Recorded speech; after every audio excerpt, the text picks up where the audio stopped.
మిక్కిలిగా ప్రేమించిన మా ప్రియ పరలోకపు తండ్రి, నీ ఉన్నతమైన ఘనమైన విలువైన నామానికి మీకు మహిమ తీసుకురావటానికి నా తండ్రి మీరు ఇచ్చిన గొప్ప అవకాశాన్ని బట్టి వందనాలు చెల్లించుకుంటున్నాను. మీ కృప చేత నన్ను భద్రపరచండి. జీవం కలిగిన నీ మాటల వెనుక ఉన్న మాధుర్యాన్ని తెలుసుకోవటానికి నా శక్తి చాలదు కనుక మీ కృపను నాకు తోడుగా ఉంచి నీ పిల్లలకు అర్థమయ్యే రీతిలో బోధించగలిగిన కృపను నాకు అనుగ్రహించమని క్రీస్తు పేరిట ప్రార్థన అడుగుచున్నాను కన్న తండ్రి, ఆమేన్.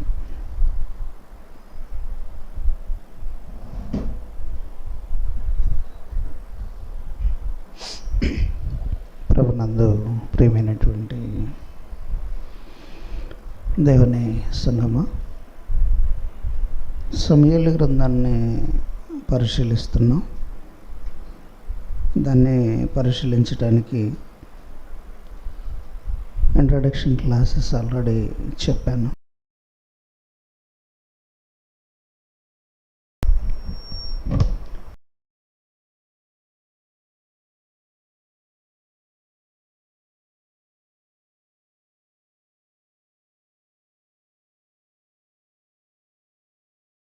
అవసరాన్ని బట్టి పాఠంలోనికి వెళ్ళటం జరుగుతుంది. బిఫోర్ లాస్ట్ క్లాస్లో రెండిట్లో మనం పరిశీలించినప్పుడు మనకు అర్థమైనటువంటి కొన్ని విషయాలు ఏంటి అని అంటే, దేవునికి ఉన్నటువంటి ఒక ఉన్నతమైన సంకల్పం, మనకు తెలియనిది, మన హృదయానికి అందని ఒక గొప్ప విషయాన్ని ఆయన హృదయంలో దాగి ఉన్నది ఈ 66 పుస్తకాలలో భద్రపరిచాడు. ఈ స్వాచ్యం అనబడిన ఈ పదం రూబేనికి అందాలి, కానీ రూబేను దాన్ని పోగొట్టుకున్నాడు. రూబేను పోగొట్టుకున్నందువలన ఈ స్వాచ్యం యోసేపుకు దక్కినట్లుగా లాస్ట్ 2 క్లాసెస్లో మనం నేర్చుకున్నాం. నేను చెప్పిన లాస్ట్ 2 క్లాసెస్లో ముఖ్యమైన థీమ్ ఏంటి అని అంటే, ఈ స్వాచ్యం అన్నది రూబేనికి దక్కాలి, కానీ రూబేను నుంచి యోసేపుకు వచ్చింది. అది కూడా యోసేపుకు ఒక్కడికే రావలసిన స్వాచ్యాన్ని యోసేపుకి ఇస్తే ఒక్కడికే ఇవ్వాలి, కానీ యోసేపు పట్ల తన ప్రేమను కనబరచడానికి యోసేపును ఆపి 2 కుమారులకి తన స్వాచ్యాన్ని దేవుడు ఇచ్చాడు. అంటే దేవుని సంకల్పం ఎవరి మీద ఎలా ఉంటుంది అన్నది ఇక్కడ మనకు బాగా అర్థం కావలసిన ఒక విషయం. దేవునికి ఒక సంకల్పం ఉంటుంది. అంటే తనెప్పుడు కూడా మనం పుట్టకముందే మన గురించి ఎన్నో జాగ్రత్తలు తీసుకున్నటువంటి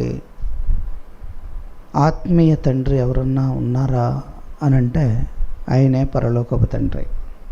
మనం పుట్టకముందే మన గురించి జాగ్రత్తలు తీసుకున్నటువంటి గొప్పవాడు. ఎంత గొప్పగా తను ఆలోచించాడు అన్నది ఈరోజు కూడా ఈ సమాజానికి సరిగా అర్థం కాలేదు. సమాజం ఆలోచించడానికి కూడా ఇష్టపడట్లేదు. కానీ దేవుడు ఎంతగా ఆలోచించాడు అని అంటే, నిజంగా చాలా ఉన్నతమైన ఒక పదాన్ని వాడాడు ఒక చోట. ఎక్స్ట్రాడినరీ వర్డ్ అంటే ఎంత ఉన్నతమైన పదంగా దాన్ని ప్రయోగించాడు అనటానికి ఆ పదం నిజంగా చూడగానే చాలా ఆశ్చర్యం వేసింది నాకు. ఒకవేళ కనుక పెద్ద మీటింగ్ ఏసీ కాలేజీలో పెట్టేటట్టయితే ఆ పదం మీద టైటిల్ ఇద్దామా అనిపించింది. అంత ఒక ఉన్నతమైన ఒక పదాన్ని వాడాడు. మీకు అర్థం కావడానికి ఒక ఎగ్జాంపుల్ చెప్తాను. ఈ ప్రపంచంలో ఏ స్థాయి అన్నది, ఈ లోకంలో, ఈ ప్రపంచంలో ఏ స్థాయి అన్నది ఉన్నతమైన స్థాయిగా పరిగణింపబడుతుంది? ఒకసారి చెప్పండి నాకు. ఏ స్థాయి? ఒక ఉన్నతమైన స్థాయి అంటూ ఏదన్నా ఉంది అని అంటే టాప్ మోస్ట్ ఈ లోక సంబంధంగా టాప్ మోస్ట్ సీట్ అనేది ఏదన్నా ఉంటే, స్థాయి అనేది ఏదన్నా ఉంటే అది ఏది?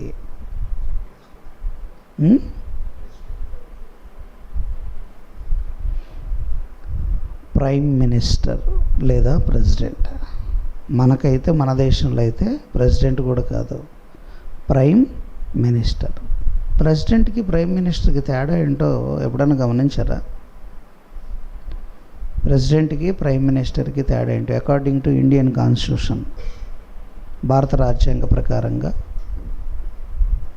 ఇండియన్ కాన్స్టిట్యూషన్లో ప్రెసిడెంట్ ఆఫ్ ఇండియాకి ప్రైమ్ మినిస్టర్కి డిఫరెన్స్ ఏంటి అని అంటే, రాజ్యాంగాన్ని పరిరక్షించేవాడు ప్రెసిడెంట్ ఆఫ్ ఇండియా. రాజ్యాంగ నిర్మాణం అంటే ఎగ్జిక్యూటివ్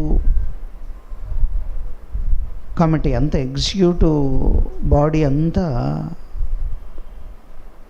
ప్రెసిడెంట్ ఆఫ్ ఇండియా చేతిలో ఉంటుంది. ఇంతకుముందు కూడా నేను మీకు చెప్పాను, గవర్నమెంట్కి సంబంధించిన ఏ పని చెయ్యాలి అన్నా అది స్టేట్ గవర్నమెంట్ అయితే the agreement between governor of Andhra Pradesh and so and so అని టైప్ అవుతుంది. The agreement between governor of Andhra Pradesh and so and so అంటే నేను కావచ్చు, మీరు కావచ్చు, ఫరం కావచ్చు, what are it may B.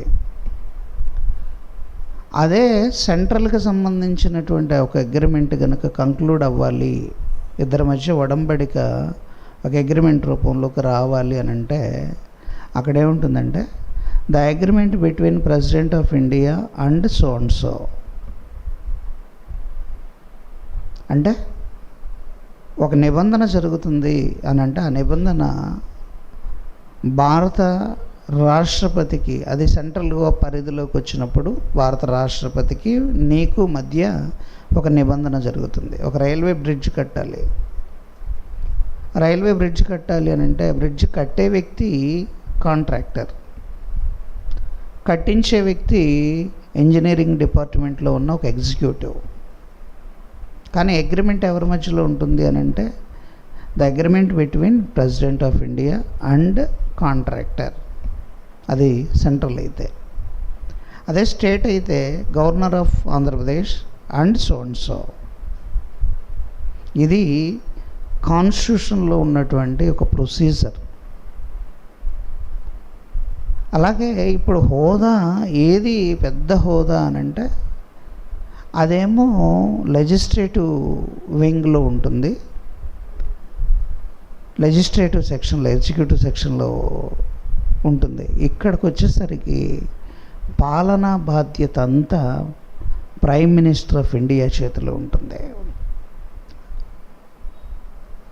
President of India కాకుండా ప్రైమ్ మినిస్టర్ పాలన ఎలా పరిపాలించాలి, ఏం చేయాలి, డబ్బులు ఎలా ఖర్చు పెట్టాలి, ఏది చేయాలి, సజెషన్ వీళ్ళు ఇస్తే పని వాళ్ళు చేస్తారు. అంటే నువ్వు ఐఏఎస్ చదివినా ప్రెసిడెంట్ ఆఫ్ ఇండియా చెప్పినట్టు వినాల్సిందే.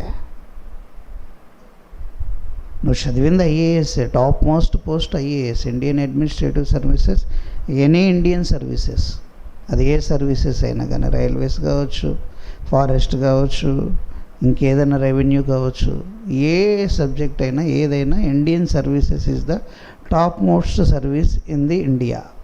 అందుకని ఇండియన్ సర్వీసెస్ అన్నారు, ఐఏఎస్.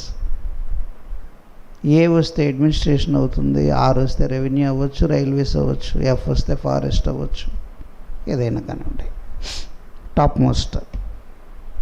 కానీ వాళ్ళకు ఆజ్ఞ జారీ చేసే వ్యక్తి ఎవరు? ఈ ఐఏఎస్లకు కానివ్వండి, ఐపీఎస్లకు కానివ్వండి, ఒక ఆజ్ఞ జారీ చేసే వ్యక్తి ఎవరు అని అంటే ప్రధానమంత్రి. ఈయన కిందే మిగతా బాడీ అంతా ఉంటుంది. ఇది టాప్ మోస్ట్ సీట్. అందుకనే దానికి వాడబడిన పదం ప్రైమ్ అంటే ఇంకంత టాప్. ఎవరైనా ఆయన చెప్పటం, ఆయన రిజెక్ట్ చేసేది, రిజెక్ట్ చేయకపోవటం అన్నది వీళ్ళ మీద ఆధారపడి ఉంటుంది. కానీ చెప్పే మాట మాత్రం ఆయన మాటే చెల్లుబాటు అవ్వాలి, అదే గజెట్గా రావాలి. దానికి ఒప్పుకుంటాయా ఒప్పుకోవా అన్నవి కాన్స్టిట్యూషన్లో కనబడుతూ ఉంటాయి, అమెండ్మెంట్స్ కనబడుతూ ఉంటాయి. ఇది సిస్టమేటిక్ ప్రొసీజర్, పరిపాలనలో ఇదొక విధానం, అడ్మినిస్ట్రేషన్ స్ట్రక్చర్ ఇది. సో మీకు అర్థం కావడానికి ఇదంతా చెప్పాను. సో ఇప్పుడు జాగ్రత్తగా ఆలోచిస్తే దేవునిలో కూడా ఒక ప్రణాళిక ఉంది. నాకంటూ ఒక రాజ్యం కావాలి, నాకంటూ ఒక ఎగ్జిక్యూటివ్ మెంబర్స్ కావాలి, ఎగ్జిక్యూట్ చేసేటువంటి పిల్లలు కావాలి అని దేవునికి ఒక ఆలోచన ఉంది. ఆ ఆలోచనకు ప్రతిరూపంగా అబ్రహామును ముందు ఎన్నుకున్నాడు. అబ్రహాము తర్వాత అబ్రహాము యొక్క ఆలోచనను ఇస్సాకుకి అప్పచెప్పాడు. ఇస్సాకు యొక్క ఆలోచన యాకోబుకి చేరింది. సగం పని అబ్రహాము పూర్తి చేసి వెళ్ళిపోయాడు, మిగిలిన పని ఇస్సాకు బాధ్యతలు తీసుకున్నాడు. ఇస్సాకు పూర్తి చేసిన పని తర్వాత మిగిలిన పనిని యాకోబు బాధ్యత తీసుకున్నాడు.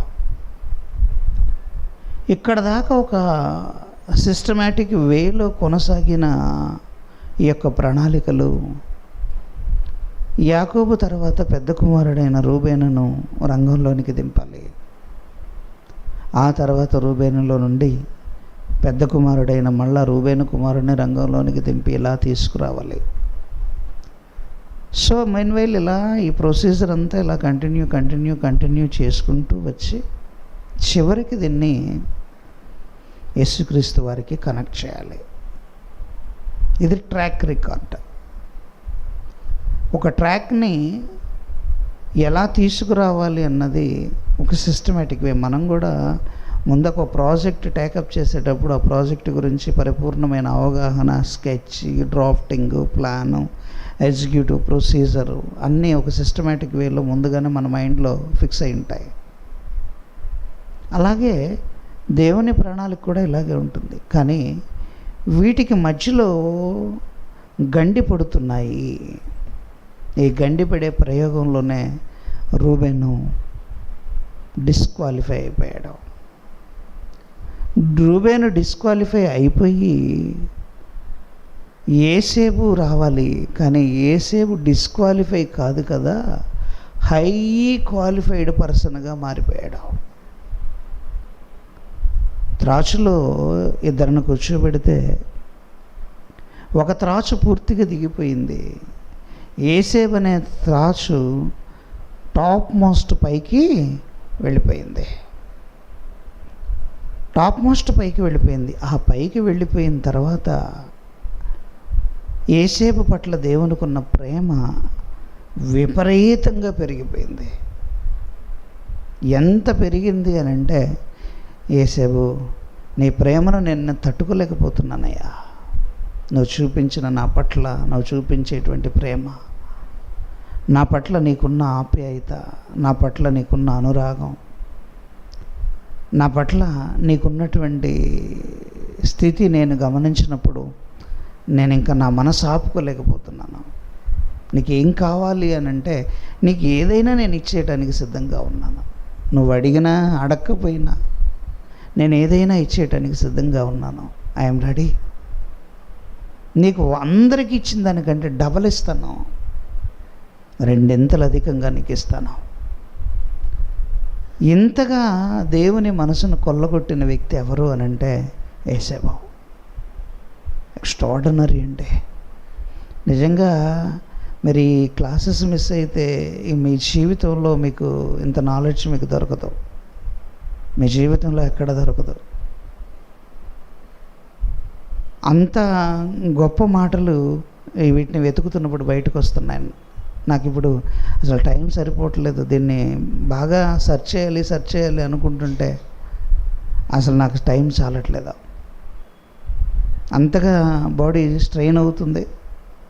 అయినా వెతకాలి తీయాలి. ఇక్కడ ఆలోచిస్తే ప్రియమైన దేవుని పిల్లరా, యేసేపులో కనపడినటువంటి ఆ ఉన్నతమైన లక్షణాలు ఏంటండి అనేది మనం ఆలోచించాలి. ఏంటి ఆయనకున్నటువంటి ఆ ప్రొసీజర్లో ఉన్న ఆ లక్షణాలు దేనికి ఇంత హైలైట్ చేశాడో, తన పిల్లలను కూడా ఉన్నతమైన దశకు ఎందుకు తీసుకెళ్ళాడో. మనం ఎప్పుడు కొండ మీద ప్రసంగం అని చెప్పేసి మాట్లాడుకుంటూ ఎక్కువగా ఈ కొండ మీద ప్రసంగాన్ని అందరు పాస్టర్లు చెప్తూ ఉంటారు. అవునా? చెప్తారా లేదా? ఎక్కడుందా కొండ మీద ప్రసంగం? మత్తయి సువార్త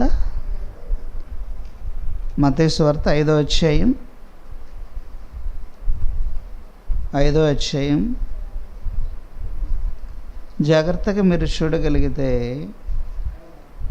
అక్కడ ఉన్నటువంటి ఉన్నతమైన మాటలు ఎంత ఉన్నతంగా ఉంటాయి అనటానికి అక్కడ ఉన్నటువంటి కొన్ని పదాలు కనబడుతుంటాయి. కొన్ని పదాలు ఎంత ఉన్నతమైన పదాలు. అందులో 5వ వచనం ఏది తీసేయటానికి వీల్లేదు, కానీ 5వ వచనాన్ని జాగ్రత్తగా చూద్దాం. సాత్వికులు ధన్యులు, వారు భూలోకమును స్వతంత్రించుకొందురు. ఎవరంట? సాత్వికులు ధన్యులు, వారు భూలోకమును స్వతంత్రించుకుందరు. ఈ యేసేపు ఎంత సాత్వికంగా ఉంటే తనకిది దక్కిందో,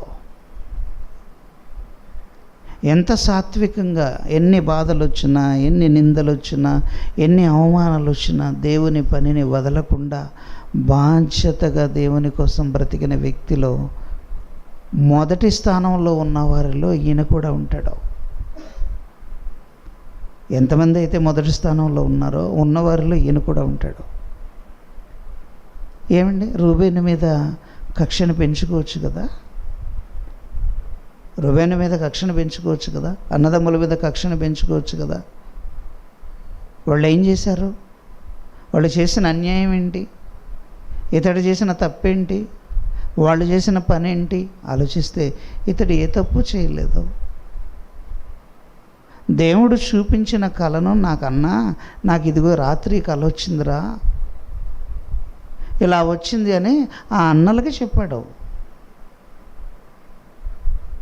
తన అన్నలకి చెప్పాడండి. అదే కదా తను మాట్లాడింది. అంతకంటే ఏమన్నా మాట్లాడా? లేనిది చెప్పాడా? కల్పించుకొని చెప్పాడా? అంటే ఇప్పుడు కళలు యేసేపుకే రావడానికి కారణం ఏంటి? రూబేనుకి రావచ్చు కదా. ఆలోచించారు మీరు? రూబేనుకి రావచ్చు కదా, రూబేనుకి ఎందుకు రాలేదు?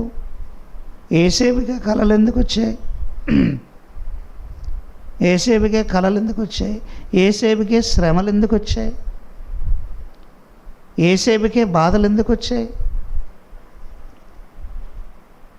ఆలోచించారా మీరు ఎప్పుడన్నా? ఏమండి, అవి రావడానికి యేసేపునే ఎందుకు తీసుకున్నాడు? యేసేపే ఎందుకు ఆ పరిస్థితిలోనికి వెళ్ళవలసి వచ్చింది అన్నది మనసు పెట్టి మీరు ఆలోచించాలి. మనం తెలుసుకోవాలి. అవి తెలుసుకుంటేనే కానీ మనకు అర్థం కాదండి ఆ విషయాలు. అవి తెలియాలి. ఎందుకు ఇవన్నీ అనంటే,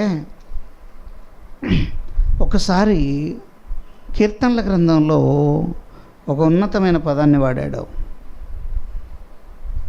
కీర్తనల గ్రంథంలో వాడబడిన ఒక ఉన్నతమైన మాట, ఎంత చక్కటి మాటను ప్రయోగించాడు అనటానికి ఇక్కడ మనం చూడగలిగితే అక్కడ వాడబడినటువంటి ఒక ఉన్నతమైన పదజాలాన్ని జాగ్రత్తగా చూడాలి మనం. కీర్తనల గ్రంథం 119వ అధ్యాయం కీర్తనల గ్రంథం 119 అధ్యాయము 67వ వచనం. శ్రమ కలుగక మునుపు నేను త్రోవ విడిచి తిని. అంటే ఏ వ్యక్తి అయినా ఎప్పుడు త్రోవ విడుస్తాడు? శ్రమలు ఏమి లేవండి, అంత హాయిగా ఉంది. నువ్వు పట్టిందల్లా బంగారం అయిపోతుంది, హ్యాపీగా నడుస్తుంది, చాలా బాగుంది. ఆర్థికంగా, శారీరకంగా, మానసికంగా అన్ని విషయాలలో హ్యాపీగా ఉన్నావు. అసలు శ్రమ అనేది లేదు. నువ్వు పట్టుకున్న వ్యాపారం బాగా 3 పువ్వులు 6 కాయలు కాదు ఏమండి, 16 పువ్వులు 32 కాయల్లా ఉందనుకోండి. ఆరోగ్యం చాలా బాగుండి, ఇంట్లో కుటుంబం పరిస్థితులు బాగుండి, పిల్లలు కూడా మాటినే పిల్లలు అయ్యండి, నువ్వు చేసే వ్యాపారం అంతా చక్కగా ఉంటే, ఇక అసలు నీకు శ్రమ అనేదే లేకపోతే నువ్వు చాలా నష్టపోతావు. మనం ఏమనుకుంటామంటే దేవుడు నన్ను బాగా ఆశీర్వదించలేదు, విడిచిపెట్టాడు అని అర్థం. అక్కడ అది ఆశీర్వాదం అని మీరు అనుకున్నారు, కానీ అది విడిచిపెట్టడం. విడిచిపెట్టేశాడు. ప్రాణమా తినము త్రాగము సుఖించు, విస్తారంగా పండింది. ఈ కొట్లన్నీ పడగొట్టేస్తాను, కొత్తవి కట్టిస్తాను, ఆ కొట్లలో నా ధాన్యాన్ని అంతా నింపేస్తాను. ఎంత బాగా పండిందో. అప్పుడు ప్రాణమా హ్యాపీగా తినము త్రాగము సుఖించు అనగానే పైనుంచి వార్త వచ్చి, అయ్యా నేనే రా నిన్ను ఆశీర్వదించింది అన్నాడా? వెర్రివాడా అన్నాడా? ఏమన్నాడు? ఏమన్నాడు? పైనుంచి నేనే నాన్న నిన్ను ఆశీర్వదించింది అన్నాడా? లేకపోతే వెర్రివాడా ఈ రాత్రి నీ ప్రాణమును అడుగుచున్నారు? వెర్రివాడా అని ఎందుకన్నాడు అక్కడ? ఉందా పదం? లోకాసువార్త 12వ అధ్యాయం అనుకుంటాను. నేను వచనం చెప్పగానే ఫస్ట్ మీరు రెఫరెన్స్ చెప్పండి. 12:16 లోకాసువార్త 12వ అధ్యాయం 16వ వచనం. మరియు ఆయన వారితో ఈ ఉపమానం చెప్పాను. ఒక ధనవంతుని భూమి సమృద్ధిగా పండెను. అప్పుడు అతడు, నా పంట సమకూర్చుకొనుటకు నాకు స్థలము చాలదు గనుక నేనేమి చేతునని తనలో తాను ఆలోచించుకొని, నేను ఇలాగూ చేతును, నా కొట్లు విప్పి వాటికంటే గొప్ప వాటిని కట్టించి అందులో నా ధాన్యం అంతటిని ఉంచి నా ఆస్తిని అంతటిని సమకూర్చుకొని నా ప్రాణముతో ప్లానింగ్ ఎలా ఉందో చూడండి. ప్లానింగ్ ఎలా ఉంది? ఎలా ప్లాన్ చేశాడు? ఎంత నీట్గా ప్లాన్ చేశాడు. బాగా పంట పండేసరికి ప్లానింగ్ ఎలా ఉందో చూడండి. నా ప్రాణముతో ప్రాణమా అనేక సంవత్సరములకు విస్తారమైన ఆస్తి సమకూర్చబడి ఉన్నది, సుఖించు. ఎవరు సుఖించాలి? ప్రాణం. అప్పుడు దేవుడు అంటున్న మాట 20వ వచనం చదువమ్మా. వెర్రివాడా ఏమండి, ఆశీర్వదింపబడిన వాడా లోపలికి రా అనలేదేడా? మరి ఆశీర్వదించింది ఎవరు? పంట పండిందంటే అర్థం ఏంటండి? దేవుడు ఎంత ఆశీర్వదించాడండి. అప్పుడు దేవుడు ఏమనాలి? యెహోవా చేత ఆశీర్వదింపబడిన వాడా లోపలికి రా నాన్న అనాలిగా. అదేగా సేవకులు చెప్పేది. మీ కొట్లు నిండుతాయి, మీ కొట్లు పొంగి పొర్లుతాయి, అవి పొంగి పొర్లుతాయి, మీరు అలా చేస్తే పొంగుతాయి, ఇలా చేస్తే పొంగుతాయి. అందుకనే మీరు ఎలా చేస్తే పొంగుతాయి అంటే వాళ్ళు చెప్పే మాట ఏంటంటే మీరు బాగా దశమ భాగాలు ఇచ్చి కృతజ్ఞత కానుకలు ఇచ్చి అన్ని. అందుకనే మన మామూలుగా రొటీన్ చర్చెస్లో మీరు గమనించారో లేదండి, అయిపోగానే ఫస్ట్ జరిగే పని ఏంటి? కృతజ్ఞత అర్పణ అర్పించవలసిన వాళ్ళు ముందుకు రండి అంటాడు పాస్టర్ గారు. అంటాడా? అప్పుడు పాస్టర్ గారు ఒక బేషన్ పట్టుకుని అక్కడ నిలబడతాడు. ఆ బేషన్లో కృతజ్ఞత అర్పణలన్నీ వస్తాయి. కృతజ్ఞత అర్పణ అంటే ఎంత? నువ్వు అనుకున్నంత. నువ్వేదో అనుకుంటారు కదా, మీరు అనుకుంటారు ఏమని, ఇదిగో నాకు ఈ పని అయిపోతే నేను 10,000 కానుకేద్దాం అనుకుంటున్నాను, ఈ పని అయితే అందులో సగం నీకేనయ్యా అని అంటే, ఇప్పుడు నీ పని అయిపోయింది, పని అవ్వగానే ఏమవుతారు, ఆ సగం తెచ్చి వేసేస్తారు. ఇవన్నీ కృతజ్ఞత కానుకలు. ఈ కానుకలన్నీ పాస్టర్ గారికే. ఆ తర్వాత అది అయిపోయిన తర్వాత సంఘ కానుకలు. ఆ సంఘ కానుకలు మాత్రం చర్చికి వెళ్ళిపోతాయి, పెద్ద పెద్ద చర్చెస్లో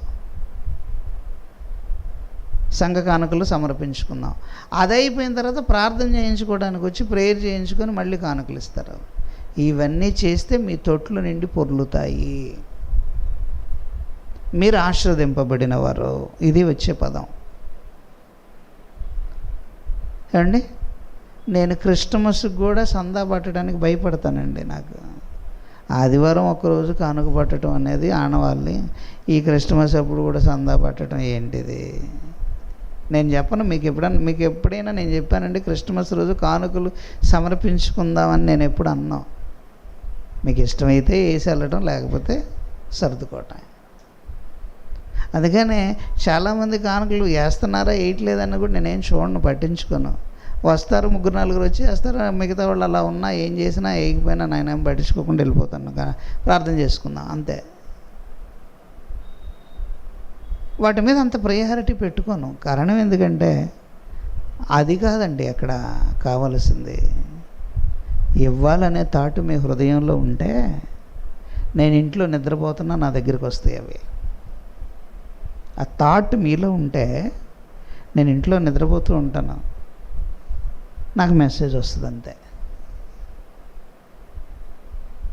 ఆ మెసేజ్ చూసుకుంటామే, పలానా వాళ్ళు కానుక పంపారా, ఓకే. అంతేగాని ఈ కృతజ్ఞత కానుకలు, ఈ కానుకలు, ఆ కానుకలు అవసరం లేదా. ఇది కాదు అక్కడ పద్ధతి. మరి ఏం చేయాలి? నా ప్రాణమా తినము త్రాగుము సుఖించుము కాదు.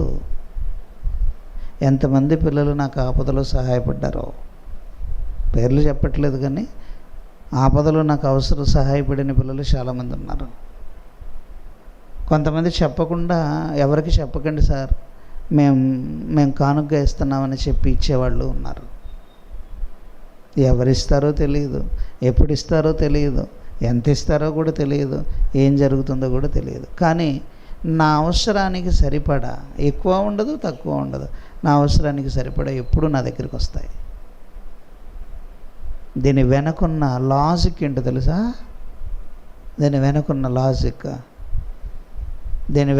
లాజిక్ ఇక్కడున్న లాజిక్లా లేదు. ఇక్కడున్న లాజిక్ కాదు, కీర్తనల గ్రంథం 16వ అధ్యాయంలో ఉంది లాజిక్. కీర్తనల గ్రంథం 16వ అధ్యాయం జాగ్రత్తగా చూడగలిగితే అక్కడున్న లాజిక్ నా మనసులో ఉన్న లాజిక్ ఏంటో.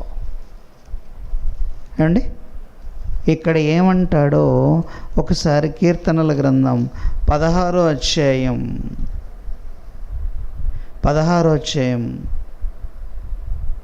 5వ వచనం నుండి, యెహోవా నా స్వాస్య భాగము, నా పానీయ భాగము. స్వాస్య భాగం అంటే ఏంటండి? అండి, స్వాస్య భాగం అంటే ఏంటి? పితరుల స్వాస్యం అండి ఇది అంటారు. అంటే అర్థం ఏంటి? ఆస్తి, నా ఆస్తి. పానీయ భాగం అంటే ఏమండి? పానీయం అంటే తాగగలిగినది, తాగేది, స్థిరాస్తిగా ఉండేది. రెండు ఎవరంట? ఎవరో? యెహోవా మాట్లాడుతున్నాడు భక్తుడు ఇక్కడ. యెహోవా నా స్వాస్య భాగము, నా పానీయ భాగము నీవే నీవే నీవే నీవే నీవే. అంటే ఇప్పుడు లేచిన దగ్గర నుంచి రాత్రి నిద్రపోయేంత వరకు, డే అండ్ నైట్ 24 hours నువ్వు నిద్రపోతున్నా కానీ నిద్రపోక ముందు నీ నోరు, నీ నాలుక, నీ మాట మాట్లాడవలసింది. నిద్రపోయేటప్పుడు నువ్వు మాట్లాడిన వాటిని చర్చించుకునేవి కొన్ని ఉన్నాయి. మీరు నిద్రపోతున్నా కానీ చర్చ జరిగింది, మీకు తెలుసా లేదో? మీరు నిద్రపోతుంటారా? మీకు నిద్రపోయినా కానీ మీ లోపల చర్చ జరుగుతూనే ఉంటుంది. లోపల ఇంటర్నల్ మీటింగ్ జరుగుతూ ఉంటాయి, మీకు తెలుసో లేదో? బాడీలో మీటింగ్ ఉంటుందండి. మీరు ఈటింగ్ చేసి పడుకుంటారు, హ్యాపీగా స్లీపింగ్లోకి వెళ్ళిపోతారు. ఈటింగ్ అయిపోగానే స్లీపింగ్లోకి వెళ్తారు. కానీ ఈటింగ్ అయిపోయి స్లీపింగ్ అయిపోయిన తర్వాత ఎప్పుడు నువ్వు పగలంతా దేవుని గురించి ఆలోచించి హ్యాపీగా భోంచేసి నిద్రపోగానే మీటింగ్ స్టార్ట్ అయింది. ఎక్కడ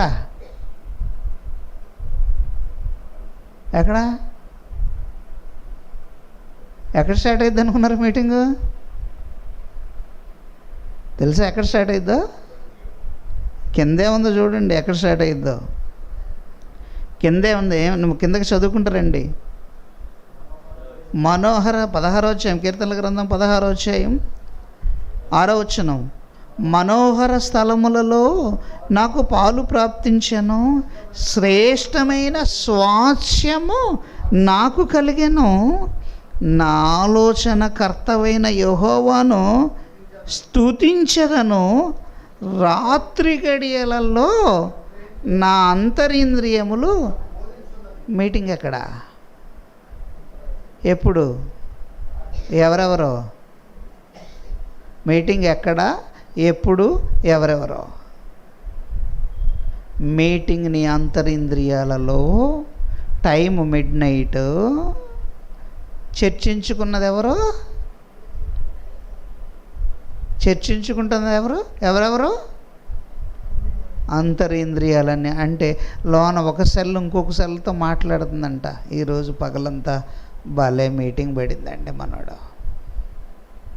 నిజంగా భలే చేశాడు, బాగా ఆలోచించాడు. ఇలా చేద్దామన్నాడు, అలా చేద్దాం అనుకున్నాడు.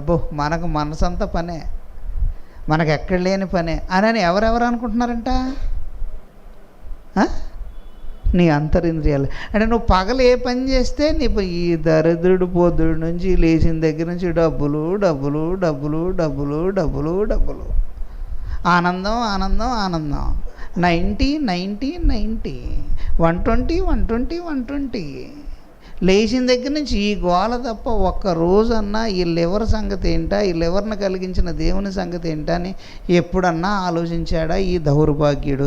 తింటాం తప్ప ఆలోచించడం చేత కాలేదు అని ఎవరేశారు మీటింగు? నీ లివరే. కార్చం మొక్క కొద్దిగా అయ్యి మటన్ కొట్టు దగ్గర ఆదివారం రోజు అయిపోగానే నిలబడతావే, పెద్దది ఇంతది.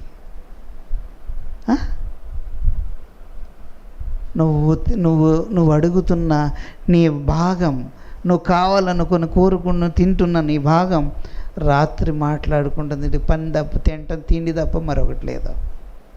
వీడి పని ఎప్పుడు తింటాం నిద్రపోవటం. అండి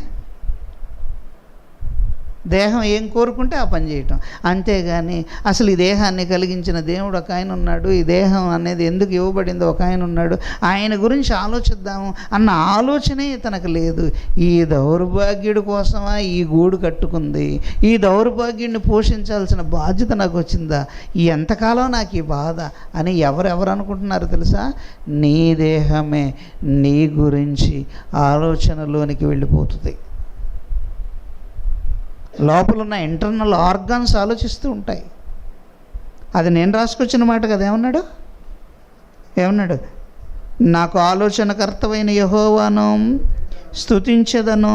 రాత్రి గడియలలో నా అంతరింద్రియములు నాకు బోధించుచున్నవి. నాకు పగలంతా ఏం ఆలోచించావయ్యా నువ్వు అని ఎవరితో అంటున్నారంట? ఆత్మతో. నాకు అంటే ఎవరు అక్కడ? నాకు అంటే ఎవరు? ఆత్మ. అంతరింద్రియాలు అంటే ఎవరు? దేహం. నాకు అంటే ఆత్మ, అంతరింద్రియాలు అంటే ఎవరు? నా అంతరింద్రియములు నీవే కలిగించితివి. నీవు నన్ను కలుగు చేసిన విధము చూడగా భయమును ఆశ్చర్యమును నాకు పుట్టుచున్నది. యోబు గ్రంథం 10వ అధ్యాయం అనుకుంటాను. ఒకడు జున్నుగడ్డ పేరబెట్టినట్లు ఒకడు నన్ను పేరబెట్టితివి కదా, మూలుగులతోనూ ఎముకలతోనూ నరములతోనూ సంధించితివి కదా. 10వ అధ్యాయం 9వ వచనం, యోబు గ్రంథం 10:9. జిగటమన్నుగానున్న నన్ను నీవు నిర్మించితివి, ఆ సంగతి జ్ఞాపకము చేసుకొనుము. నీవు మరలా నన్ను మన్నుగా చేయుదువా? ఒక పాలు పోసినట్లు నీవు నన్ను పోసితివి కదా. జున్నుగడ్డ ఒకడు పేరబెట్టినట్లు నీవు నన్ను పేరబెట్టితివి కదా. అబ్బాబ్బాబ్బాబ్బా, ఎందుకు ఇదంతా? ఎందుకంటే ఇదంతా ఎందుకు ఇదంతా? ఒకడు జున్నుగడ్డ పేరబెట్టినట్లు నీవు నన్ను పేరబెట్టితివి కదా. అంటే నిజంగా ఎంత చక్కగా స్ట్రక్చర్ని ఇవ్వటానికి ఇచ్చిన ఆ స్ట్రక్చర్ లోపల ఏం మాట్లాడుకుంటుందో మనకు అర్థం కాలేదో, ఏం మాట్లాడుకుంటుందో ఏమంటుందో మనకు అర్థం కావట్లేదండి. అందుకనే ఎప్పుడైనా సరే రోజులో మీ పనులు మీరు చేసుకుంటున్న దేవుని పని ఏం చెయ్యాలి నేను ఈరోజు అని ఆలోచించడం ప్రారంభించండి. దేవుని పని నేనేం చెయ్యాలి, ఏ పని నేను చేయాలి, ఈరోజు నాకేమన్నా పని దొరుకుతుందా దేవుని పని అని ఆలోచించండి. ఏమండి, లోకంలో అత్యధికమైన post prime minister of India అని అనుకుంటే, ప్రైమ్ మినిస్టర్ పోస్ట్ అనుకుంటే, లేదా ప్రెసిడెంట్ పోస్ట్ అనుకుంటే, ఆ పోస్ట్ నీకు ఇస్తానంటే అన్నీ వదిలేసి వెళ్ళిపోతారా, ఉంటారా ఇక్కడే? నీ భార్య నీ పిల్లల్ని అందరినీ వదిలేసి నా దగ్గరికి వస్తావా? ఇదిగో నీకు నా పర్సనల్ సెక్రటరీగా నీకు పోస్ట్ ఇస్తానని ప్రెసిడెంట్ ఆఫ్ ఇండియా కానీ లేకపోతే ప్రైమ్ మినిస్టర్ ఆఫ్ ఇండియా కానీ ఫోన్ చేస్తే నాకు కుదరదండి, నేను రాలేనండి, నాకు ఇంటి దగ్గర పనులున్నాయండి అంటారా?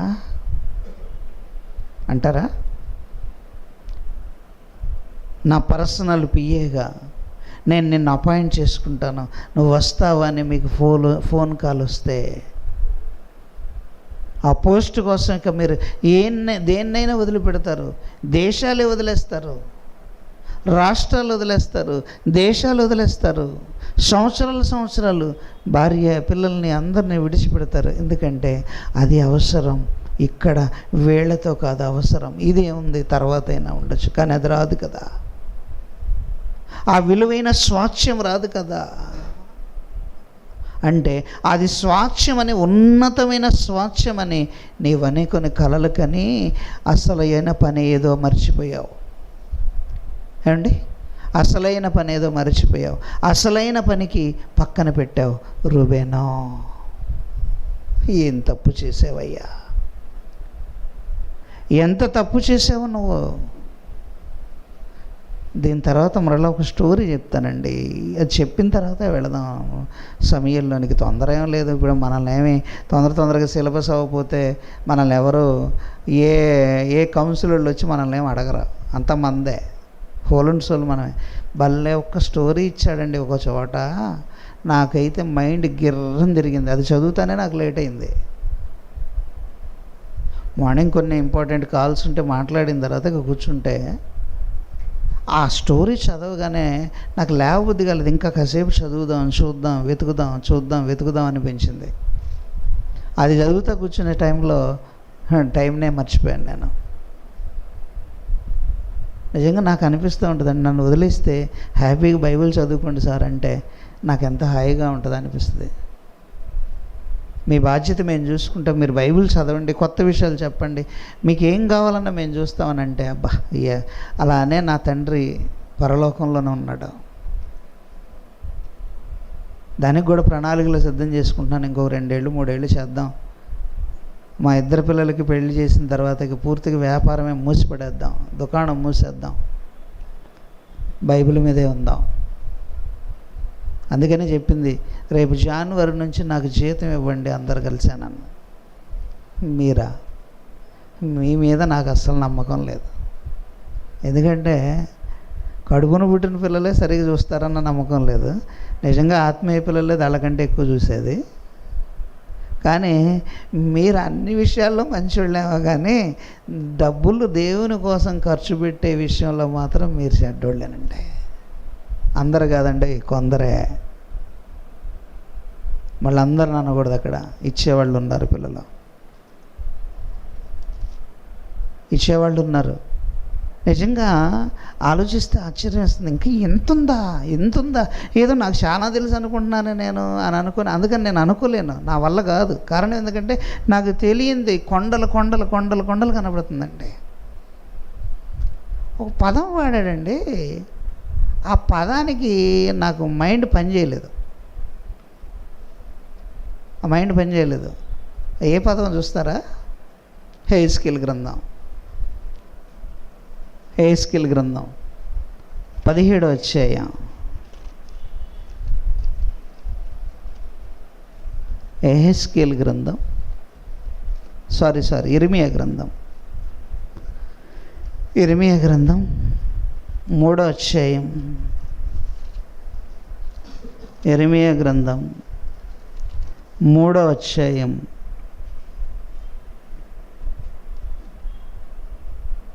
అధ్యాయం 17వ వచనం నుండి.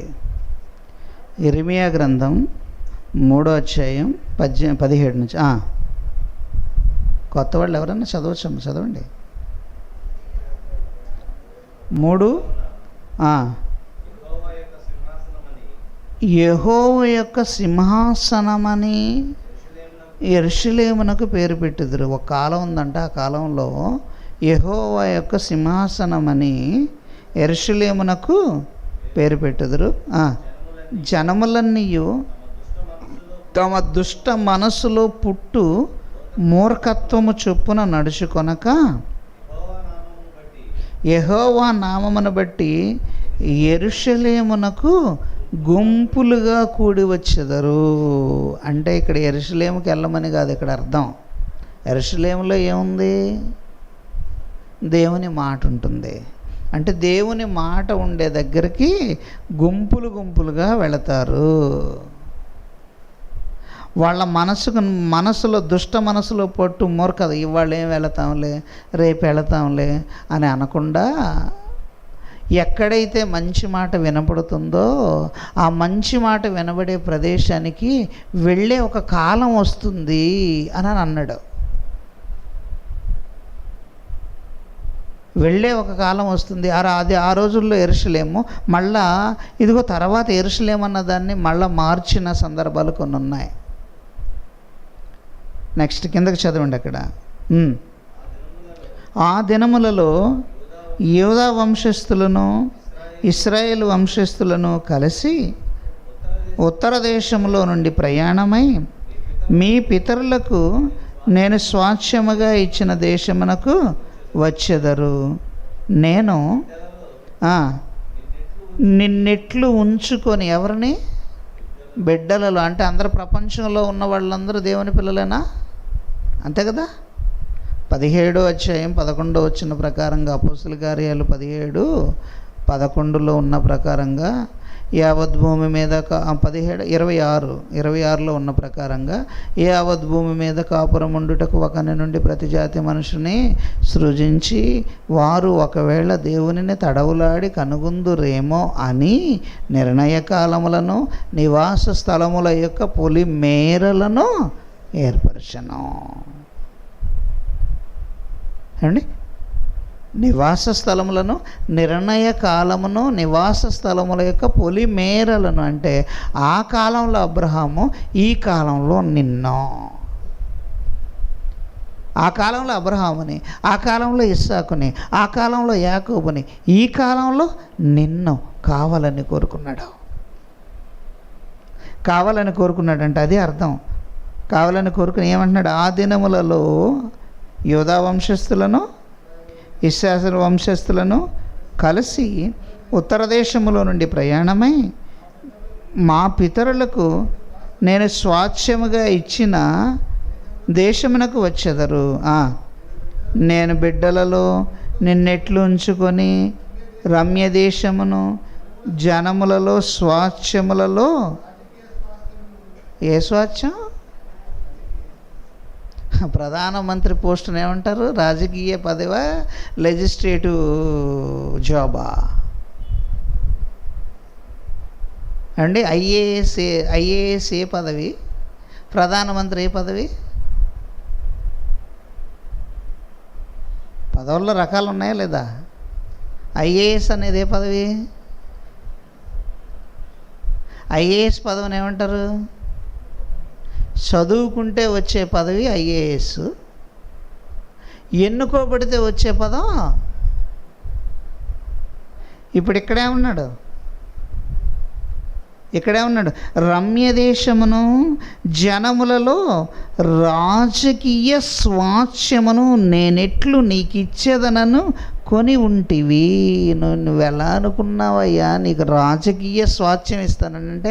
ఇప్పుడు దేవుడిచ్చే పోస్ట్ ఒకటి ఉందా? రాజకీయ స్వాస్థ్యం అనగానే ఆ రాజకీయ స్వాస్థ్యమా? ఇక్కడ కూడా నీకు ఒక ఉన్నతమైన పదవి ఉందా? అందుకని దేవుని పని చేయడానికి మిమ్మల్ని ఎన్నుకున్నాము అని అంటే మీకు ఇవ్వబడిన పని ఎంత గొప్పదో మీరు ఆలోచించాలి. అందుకని బాధ్యత, ఆ పని పట్ల చాలా బాధ్యతగా ఉండాలి మీరు. నన్ను ఎన్నుకున్న దేవుడు నాకు ఇచ్చాడంటే అర్థం ఏంటండి? నన్ను ఎన్నుకుని నాకు ఇచ్చాడు, నేను కూడా ఏముందిలే నేను రావట్లేదు ఈరోజు మీరు చెప్పుకోండి. ఎప్పుడో నా ఇష్టం అయితే వచ్చి, నా ఇష్టం కాకపోతే మీకు అప్పచెప్పేసి మీరు చెప్పుకోండి, మీరు మాట్లాడండి, మీరు చేయండి అని అన్నారనుకోండి, ఇప్పటిదాకా కష్టపడి కట్టిన ఇల్లు కూలిపోతుంది. అమ్మారావు గారు రావట్లేదంటలే, ఆయన ఎప్పుడు వస్తాడో తెలియదంట. ఎవరో చెప్తారు, ఏం వెళతాంలే, అయిపోతుంది.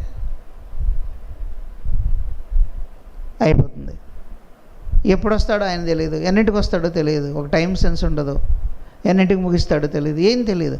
ఎందుకులే అంటే నా పనిలో నేను అలసత్వం చేస్తే నాకు ఒక బాధ్యత ఇచ్చిన తండ్రి ఒక అతను ఉన్నాడు. నాకు పనిలో బాధ్యత నాకు అప్పగించాడు. ఆ అప్పగించిన బాధ్యత నేను అలసత్యం చేస్తే నాకు ఇవ్వవలసిన ఇచ్చిన రాజకీయ స్వాస్థ్యం అంటే ఈ post prime minister of India కంటే పెద్దది,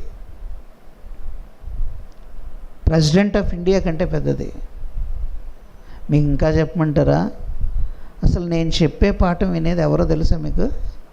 ఎవరంటారండి నేను చెప్పే పాఠం? ఇప్పుడు ఈ పాఠాన్ని వినేవాళ్ళు ఎవరో? ఇక్కడ ఉన్న వాళ్ళ, ఆన్లైన్లో ఉన్న వాళ్ళ, ఇంకెవరన్నా వింటారా? ఎఫ్ఎస్సీలకు రాసిన పత్రిక 3వ అధ్యాయం, ఎఫ్ఎస్సీలకు రాసిన పత్రిక 3వ అధ్యాయమా 13 కదా అమ్మ?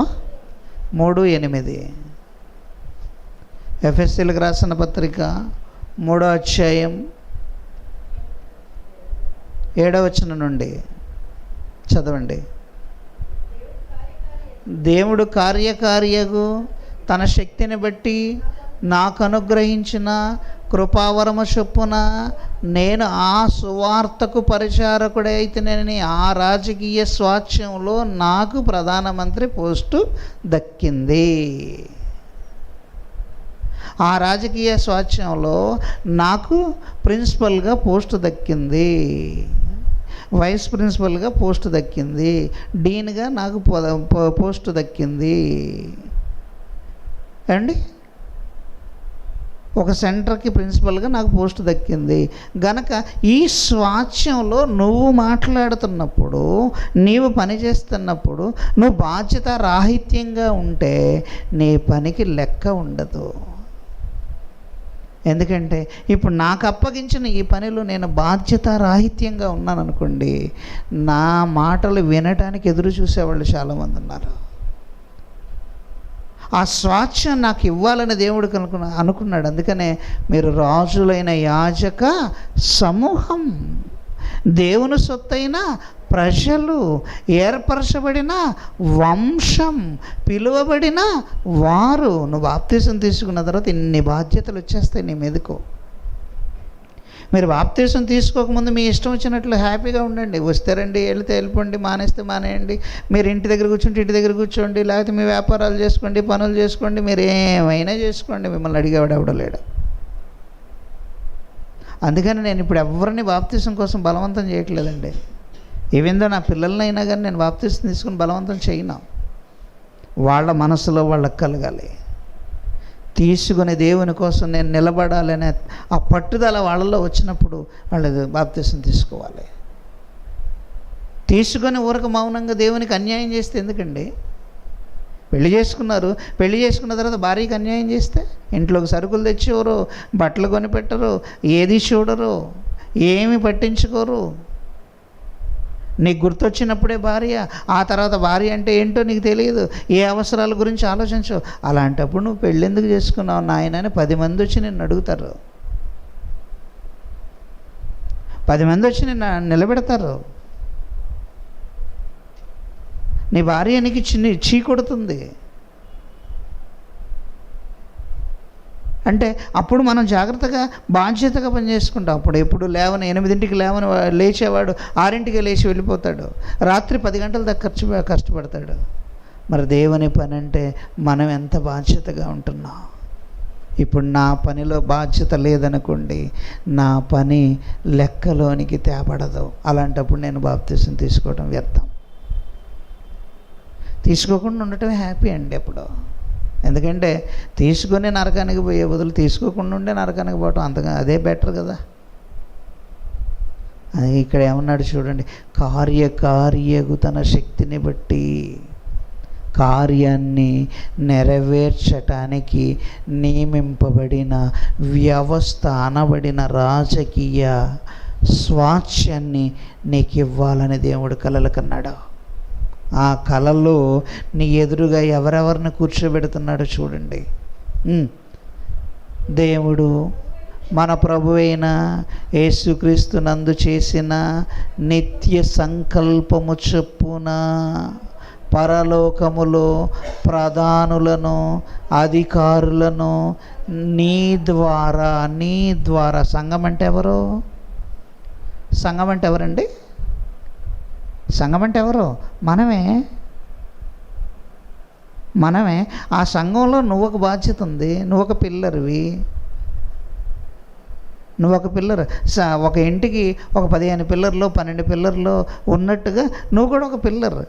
ఆ పిల్లర్గా ఉన్న నీవేం చేయాలి? బరువు మోయాలి. పిల్లర్ బాధ్యత ఏంటండి? పైన స్లాబ్ ఉంటుంది, ఆ స్లాబ్ పైన ఫ్రిడ్జ్ ఉంటుంది, దానిపైన ఒక ఏసీ ఉంటుంది, దానిపైన ఒక డబుల్ కాట్ బెడ్ ఉంటుంది. ఆ బెడ్ మీద ఎక్కి తొక్కేవాళ్ళు 10 మంది ఉంటారు. అంత బరువు ఎవరు మోయాలి? పిల్లర్ మోయాలి. నువ్వు పిల్లర్గా మారావు. అందుకనే బాప్తీసం మీరు తీసుకోవాలంటే పని చేస్తానంటేనే తీసుకోండి, ఇలా తీసుకోకండి. నేను దేవుని కోసం కష్టపడతాను, ఊరకొచ్చి కూర్చుంటానంటే అసలు మీరు బాప్తీసాలే తీసుకోవద్దు. మేము ఊరకు వస్తామండి, కూర్చుంటామండి, వాక్యం వింటామండి, పెడితే తింటామండి, పెట్టకపోయినా పర్వాలేదండి, వెళ్ళిపోతామండి, ఇంతకు మించి మేమేం చేయలేమండి, మా దగ్గర ఓపిక లేదండి, మా వల్ల కాదండి, మేము రూపాయి ఖర్చు పెట్టలేమండి అని అంటే మీరు బాప్తీసం తీసుకోవద్దు. దయచేసి తీసుకోకండి.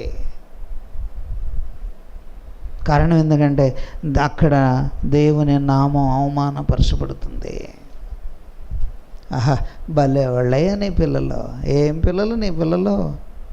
బాప్తీసం తీసుకుంటారు, రొట్టెలో చేయి వేస్తారు, అన్నీ చేస్తారు. అన్నీ చేసి హ్యాపీగా ప్రశాంతంగా ఇంటికి వెళ్ళిపోతారు. ఏ పని చేయలేరు, చేయటానికి ఇష్టపడరు. ఇది నీ పిల్లలు. నువ్వు ఒక రాజు, నీ కింద నీ పిల్లలు. బొబ్బ ఎంత మంచి సామ్రాజ్యం. నీ సామ్రాజ్యానికి మేము నమస్కారం కొట్టాలి, రా నా సామ్రాజ్యానికి అని యేసుక్రీస్తు అంతటి వాడినే పిలిచి ఏం చేసింది? ఇదిగో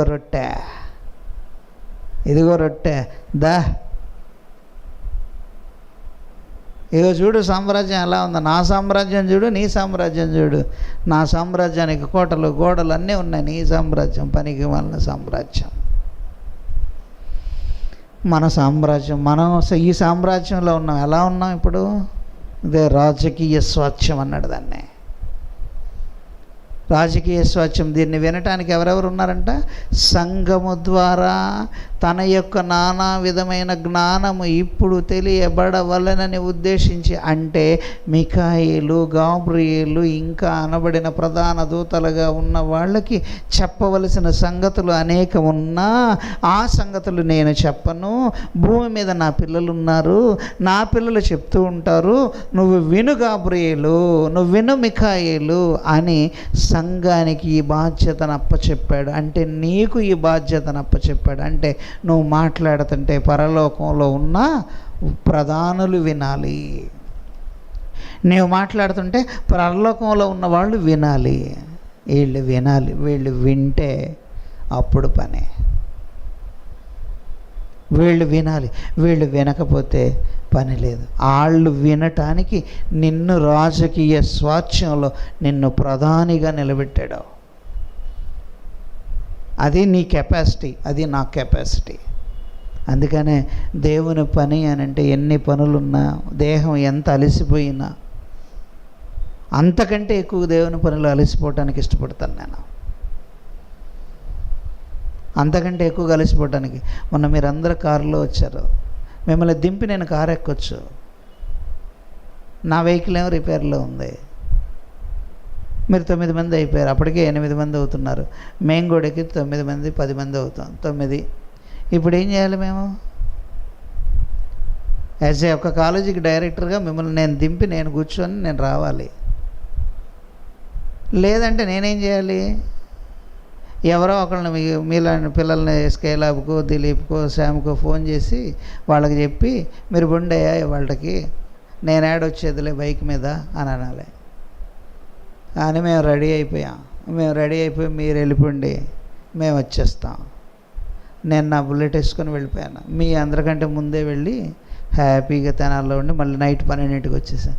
మీరేమో అమ్మమ్మమ్మ సలి, అయ్యే సలి, అమ్మమ్మ సలి. ఏంది చలిని చంపేయండి. చంపాల్సింది చలి రా అనాలి. చొక్కా మొత్తం ఎప్పేసి వెళ్ళండి, ఏం చేసిద్దో చూద్దాం. అదే మిలిటరీ ట్రైనింగ్. అంతేగాని అమ్మమ్మమ్మమ్మమ్మమ్మ అయ్యే ఏంటి మిమ్మల్ని పంపించాలి మిలిటరీకి. శత్రువులను భలే అసలు టక మిషన్ కానీ పిలుస్తారు. సరే పూలే మన జాగ్రత్తలు మనం తీసుకోవటం, కత్తి తిప్పటం. వీలైతే సైకిల్ వేసుకొని అయినా వచ్చేస్తానని అన్న ధైర్యంగా ఉండాలి. అంతేగాని పనిని చూసి భయపడతారేంటండి? నాకు అర్థం కాదు అసలు. పని మనల్ని చూసి భయపడాలి ఎప్పుడైనా సరే. పలానా పని ఉందంటే అది మనల్ని చూసి గజగజ వస్తున్నాడు రా బాబు అని గజగజలాడాలి. అంతేగాని పనిని చూసి అమ్మమ్మమ్మమ్మమ్మ అయ్యే.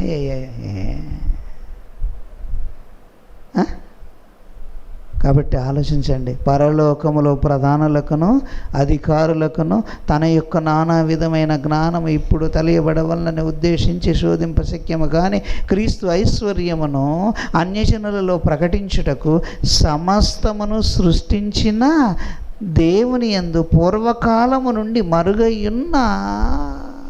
మరుగయున్న ఆ మర్మమును గూర్చిన ఏర్పాటు ఎట్టిదో అందరికీ తేటపరచుటకు పరిశుద్ధులందరిలో అత్యల్పుడనైన నన్ను నియమించుకొనెను. ఇది నా క్రెడిబిలిటీ అని అనగలరా మీరు? ఇది నా క్రెడిబిలిటీ. నన్ను ఎన్నుకున్నాడు దేవుడు, నాకు బాధ్యత ఇచ్చాడు, నాకు పని ఇచ్చాడు, నా పనిని నేను పూర్తి చేయాలి. ఇదండి రూబేనులో లేనిది యోసేపులో ఉన్నది. అర్థమైందా? అందుకనే యోసేపుకి డబల్ ధమాకా. యోసేపుకి డబల్ ధమాకా, రూబేనికి అండి ఉన్నదే ఊడిపోయింది. కాబట్టి ప్రియమైన దేవుని పిల్లలారా, ఇంత ఆలోచన అందరూ యోసేపుని ఎన్నుకోవటానికి వెనక ఆలోచించండి, మంచి నిర్ణయాన్ని తీసుకోండి. మీరు ఇప్పుడు రూబేనులా ఉంటారా, యోసేపులా ఉంటారా? శ్యామ్ గారు ఒక పాట పాడేవాడు గుత్తిళ్ళు వచ్చిన తర్వాత. ఏం పాట అండి అది? ఫలాలు లేని అంజూరలాగా నువ్వు ఉంటావా, ఫలితం లేని భూలోకంలో ఉంటానంటావా? ఎన్నాళ్ళు ఉంటావు? ఎన్నేళ్ళు ఉంటావు? గుత్తిల్లు వచ్చాడు, పాట పాడాడు. ఇప్పుడు గుత్తి వెళ్ళట్లేదు, పాట పాడట్లేదు. మళ్ళీ ఒకసారి వెళ్ళరండి. నేను వినలేదుగా. గనుక బాధ్యత, ఈ బాధ్యత వెనక ఎంత పని ఉందో. ఎప్పటికన్నా 24లో మీరు సరిగా పని చేయలేదండి. 24లో పని చేయలేదు. ఒక ఓపెన్ మీటింగ్ లేదు, సరైన 3 రోజుల మీటింగ్స్ లేవు, సరిగా బాధ్యతకు పని చేసిన వాళ్ళు లేరు. కనీసం 25లోనన్నా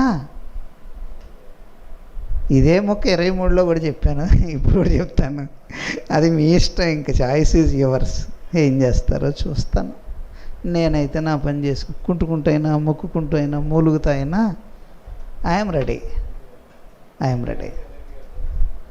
తల్ల వంచండి, మిగతా భాగంలోనికి వెళదాం. ప్రేమ కలిగిన తండ్రి, మహోన్నతుడైన దేవ, మీ చిత్తాన్ని బట్టి, మీ కృపను బట్టి, మీ ఆలోచనను బట్టి, మీ ఉన్నతమైన ఘనమైన ఆలోచనకరమైన మీ యొక్క శక్తిని బట్టి నీ నామం ఘనపరచబడాలి. రాజకీయ స్వాస్థ్యం అంటే లోకంలో ఉన్న పదవుల కోసం డబ్బులు ఖర్చు పెడతాం. లోకంలో ఉన్న పదవి సంపాదించటం కోసం కుటుంబాన్ని కూడా విడిచిపెడతాం. కానీ మాకు ఇవ్వబడిన రాజకీయ స్వాస్థ్యం ఎంత గొప్పదో, ఆ స్వాస్థ్యంలో మేమున్నామో లేదో మమ్మల్ని మేము పరిశీలించుకొని నీ వాక్య ప్రకారంగా ముందుకు సాగే భాగ్యాన్ని అనుగ్రహించండి. ఆన్లైన్ ద్వారా వీక్షిస్తున్న నీ పిల్లలకు మీ కృపను తోడుగా ఉంచి నీ ఘనమైన, ఉన్నతమైన, విలువైన, ఆలోచనకరమైన నీ యొక్క మాటల్లో ఉన్న మాధుర్యాన్ని ఆస్వాదిస్తున్న నీ బిడ్డలకు రావాల్సిన శక్తిని, కృపను అనుగ్రహించమని క్రీస్తు పేరిటి ప్రార్థన అడుగుచున్నాను కన్న తండ్రి. ఆమెన్. అందరికీ వందనాలు.